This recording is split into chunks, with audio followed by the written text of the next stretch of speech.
सूबेदार मल्हार राव होलकर ने तो अपना फैसला सुना दिया, लेकिन अब आवाम का क्या? आवाम आम इंसान है, आम जनता है, आम प्रजा है। वो दिल से ना सही मगर मजबूर है, कुछ कर भी नहीं सकती, तो वो इस निर्णय को स्वीकार कर भी लेगी।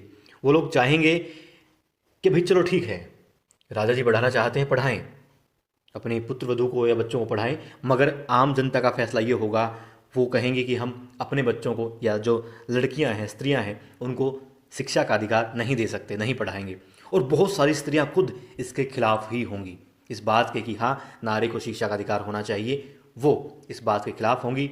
फिर बात आती है वो तथाकथित लोग जो वहाँ महल में, उस सभा में मौजूद थे, उस मीटिंग में, और जो ये कह रहे थे, चाहे वो धर्म से जुड़े हुए हों, चाहे वो शास्त्रों के ज्ञानी हो, या वो शिक्षा जगत की तमाम जानकारी रखते हों, वो लोग जो कह रहे थे कि भाई नारी को शिक्षा का अधिकार नहीं है। जब मल्हार राव सरकार ने कहा कि आप वो साक्ष्य ला दीजिए, वो पन्ना ला दीजिए शास्त्र में से जिस पे लिखा गया है कि नारी के लिए शिक्षा उचित नहीं है, उसे अधिकार नहीं होना चाहिए। अब जाहिर सी बात है, ऐसा कहीं नहीं लिखा गया, तो वो लोग असमर्थ थे इस बात में। मगर वो लोग ये भी कह रहे थे कि ऐसा नहीं होना चाहिए कि किसी भी स्त्री को शिक्षा का अधिकार मिले। अब मल्हार राव सरकार ने तो अपना फैसला सुना दिया कि अहिल्या साक्षर होके रहेगी, उसे कोई नहीं रोक सकता, उसे पढ़ाया जाएगा, मैं पढ़ाऊंगा उसे। अब बात ये आती है कि उन्होंने जो गुरु हैं, जो आचार्य हैं, जो पढ़ाया करते थे खंडेराव को, अब उन्होंने उससे कहा कि भाई आप बताइए, क्या आप एक प्रतिभावान बच्चे को शिक्षा से दूर नहीं कर रहे हैं, उसे ना पढ़ा करके?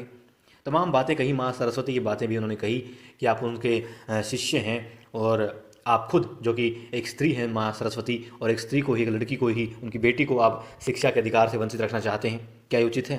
वो ये कहे कि चले गए। लेकिन भले वो मन ही मन में वो आचार्य सोचे, वो विद्वान, वो ज्ञानवान, वो इंसान, वो सोचे कि हाँ मैंने गलत किया, मैं पढ़ाऊँगा, मगर जो वो लोग वहाँ पर हैं वो ये दबाव डालेंगे कि नहीं, आप ऐसा नहीं करेंगे। और जाहिर सी बात है, वो अपने उस एक दायरे से बाहर नहीं आ सकते। राजा सजा दे सकता है, वो सजा स्वीकार कर लेंगे, खुशी खुशी स्वीकार कर लेंगे, मगर वो उस समाज से बाहर की बात नहीं करेंगे जो कि उन्हें कह रहा है कि आप अहिल्या को नहीं पढ़ाएंगे। तो वो गुरुजी अहिल्या को नहीं पढ़ाएंगे। बाकी आपको क्या लगता है, बताइएगा।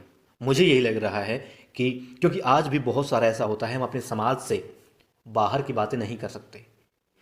हम बेशक देख रहे हैं देश दुनिया में क्या हो रहा है, लेकिन हम जिस रूढ़िवादी कह लीजिए, या फिर संकीर्ण मानसिकता, या फिर संकीर्ण मानसिकता तो खैर मैं नहीं कहूँगा, लेकिन फिर भी हम लोग भी सामाजिक बेड़ियों में बंधे हैं आज भी। तो उस वक्त तो जाहिर सी बात है कि उस दहलीज को लांघना बहुत बड़ी बात हुआ करती थी, और जो बात आज भी लागू होती है उस वक्त भी लागू होती थी कि इस तरीके के फैसले सिर्फ गद्दी नशीन लोग ही ले सकते थे।